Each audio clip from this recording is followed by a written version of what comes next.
My friend, Helplessly Hoping by Crosby, Stills, Nash & Young. What a great tune. This is in the key of A minor or C major. Those of you who follow my channel, or at least like a little bit of music theory, know that C major has no sharps, no flats. Meaning, we don't say C sharp, F flat, or any of those nonsenses. We just say C, D, E, F, G, A, B, C. C for C major, open C. D on the second fret here for our D minor.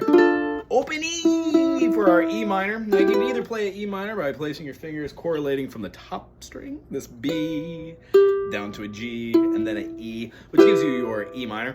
Or you could play it by taking that D minor that we just played with our first finger, second finger on the A. Looks like an F major, by the way, and then you lay down your third finger for that D note, gives you a D minor. If you take that sucker up there and play that like that, you'll be playing it right, except we'd have this one note that we would need to cover. So what do? We switch all of our fingers to play that same silly shape right there, and then we play it as an E minor. However, both ways work. Or you can even play a G major and wrap that finger around just for that note, which gives you an E minor. Why? G and E minor have all the same notes, according to what I just said. The sixth of every chord is a relative minor. So in the key of C, C, D, E, F, G, A, all the notes in A minor are all the same notes in C major. So when we're going through the song, remember all of these chords can be played as other chords, and they could all be played as different inversions. I'm going to show you a couple too. Stay tuned! If you haven't already subscribed to my channel and you do own an instrument, like to learn note chords, there will be new material coming out in 2023. So looking forward to it. Other than that, enjoy these little how-to sessions. This is how I learn. This is how I teach. It's a little different than everybody else. I hope you enjoy. Aloha! All right, Helplessly Hoping has a little intro. We're going to be playing the 6, which is the A minor, the 1, which is the C major, and then the G, which is going to be what? C, D, E, F, G. It's going to be our 5th. So we've got a 6, 1, 5 type of movement going on. Then we're going to throw a D major. So hypothetically, there is no D major in a C major scale, is there? That D would have been a D minor. So there is a key change there. Now, we can look at this a couple different ways. This could be in the key of G major, which means there is no F sharp diminish in this whole thing. And all of the chords would still be the same because there still will be a major 5th, the D in the key of G, G, A, B, C, D. There still will be a major 4th, G, A, B, C. And then there still will be a minor A, G, A. So the minor 2nd would be the A minor. Any way you want to see this chord or this movement, you could call it in a couple different keys. I'm just going to call it through the eyes and the lens of C major because it's much easier to understand a little music theory through the course and action of all songs are in the key of C somehow. All right, A minor, first finger, second finger, third finger, fourth finger, doesn't matter which one you play. I prefer the second one because it correlates with our little spider exercises if you watch our episode on how to get finger mobility. The second finger plays quite nicely on that G string at the 2nd fret. All the other strings are open because this A, this C, and this E already gives you a A minor triad with an A, C, and an E. That addition of this top note as another A is just a double A. 2 A's. Nice chord. So A minor 7 is by playing the G over the top. A minor is A, C, and E. Well, what is 7 notes from an A? There are no sharps and flats, so they're all natural notes. Follow me. A, B, C, D, E, F, and G. So when we get to this G, the 7th, this high note, that makes an A minor 7. Next chord is going to be our C major, aforementioned. Third chord is going to be the G major, aforementioned, and then the D major. Now here's the caveat. D is a horrible chord. Learn how to play it. Here's how you do it. If you cover the whole 2nd fret, it's called a B minor 7. It is the relative minor of D. The 7th, not so much, but a B minor, oh show. D, E, F sharp, G, A, B minor. So when we play this bar at the 2nd fret, we want to work on opening up our fingers so this A note rings true. If that A is a natural, it's a D major.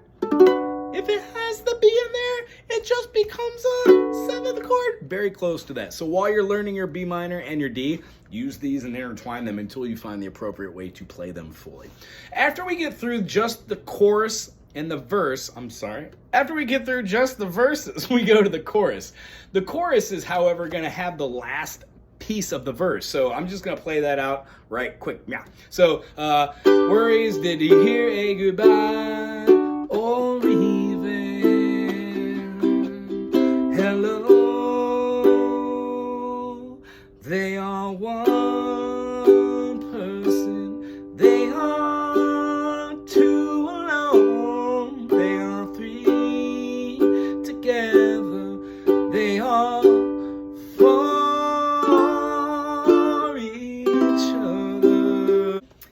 we go through is after that verse ends and it does that, or even C to G,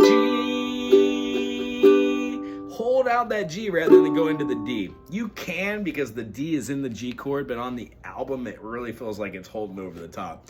They all come in and add on and stack those harmonies. If you've never heard the song, check it out. You're going to love it. All right. They are G major. They are add the harmony. Keep playing A tonally until here. 4. We're going to play an F major and then drop down our third finger on that second fret of the C string to give us a D note. When we do that, it gives us our relative minor to F, meaning same thing as we've talked about this whole episode. C, D, E, F, G, A. All the notes in C and all the notes in A minor, right? So if I started with F, F, G, A, B, C, D. So all the notes in D minor are all the same notes in F major, which is why it's super close.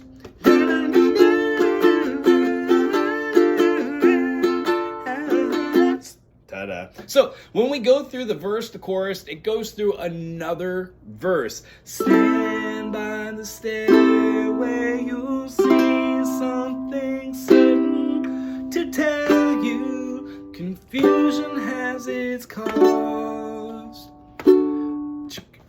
Love is in lying, is loose in a lady who lingers. Say she is lost and choking on hello.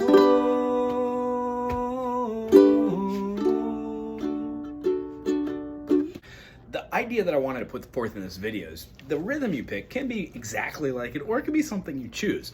If you're going to try and do fingerstyle, let me give you an idea and a couple inversions that might spice up your playing.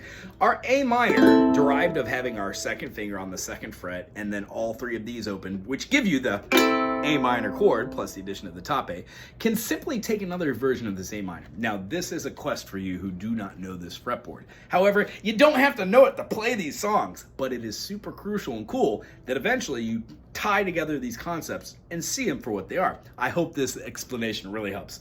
Won't be long-winded, I swear. So a G major is played by putting your first finger on the C string at the second fret to give a D note. The second finger is going to be played on the A string at the second fret to give a B note, and then we're going to wrap our third finger around for the G. Now, this G note is the exact same G note as your high G. When you pluck them together, they're in unison. When you scoot your G major up to a G sharp, you can no longer play that G note and the G, or you get a minor second, a dissonant note. You need a cluster.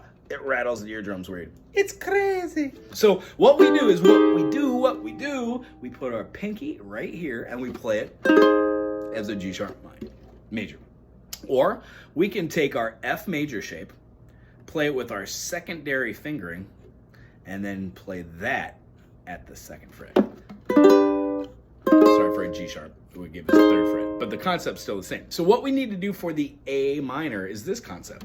A G major is composed of a G note, a B note, and a D note. Well, to make a major a minor, we flatten the third. And I'm not gonna take this finger right here and then stretch it over the top of this nonsense. So what I'm gonna do is I'm just gonna use the finger that's on the D note and play the B flat. The finger that's on the B, I'm now gonna play the D, and it gives us this G minor, opposed to a G major. G, D, D, G, B flat, D. Two different sounding, one happy, one sad. So when we do that, and we've got this construction, if I play that just as before the G major, it sounds so nice. But when I move it up here to a G sharp, I get a dissonance, which doesn't sound so hunky-dory. It sounds great for jazz if you're doing something that requires like a minor 7 flat 5 kind of weird shit. Ooh, at Custer's.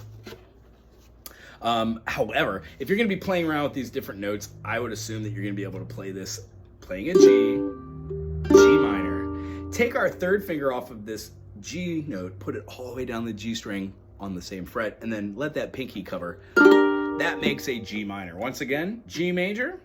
Switch these, put that down there, put our pinky here.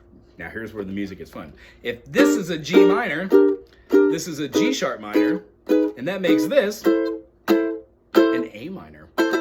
So this note, A minor, is an inversion that has C as the lowest note. So it's an inversion. It's an A minor with a C on the bass, which makes it a first inversion.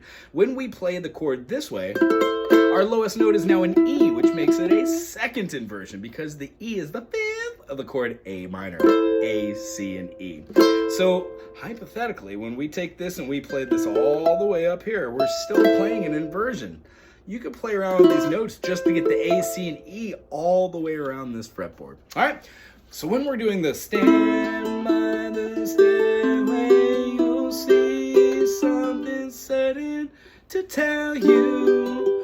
Confusion has its cause. You can add a G note over the top of a D, and it gives you a sus4. All chords that have a D, E, F sharp, G, C, D, E, F. If you add that note, you get a sus note or a sustain type of chord where it takes the major triad, adds the fourth, and then it feels like it's hovering above your head and you desperately want it to resolve. So what happens is we use the sus2 and the sus4 to do just that. All the other chords are kind of pulled towards the dominant, which is the fifth of every chord. And then we use our triads to manipulate those in either the major, minor, minor, major, major, minor, or diminished. Now I know that might go whoop over the head, but if you have any questions about that, just look up how to play a major scale. Anybody who's doing videos out here will show you that the correlation comes between that C major, D, D minor, E, E minor, F, F major, G, G major, A minor,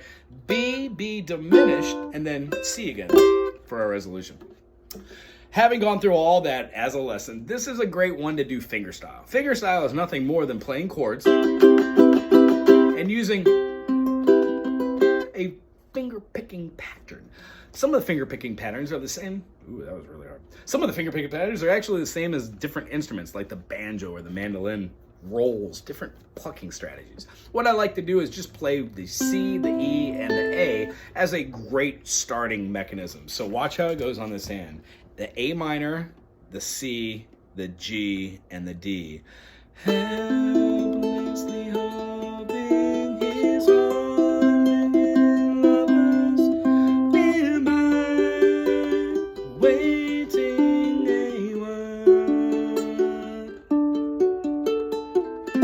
Notice how I had like a high G, A string, C, E, A. So we've got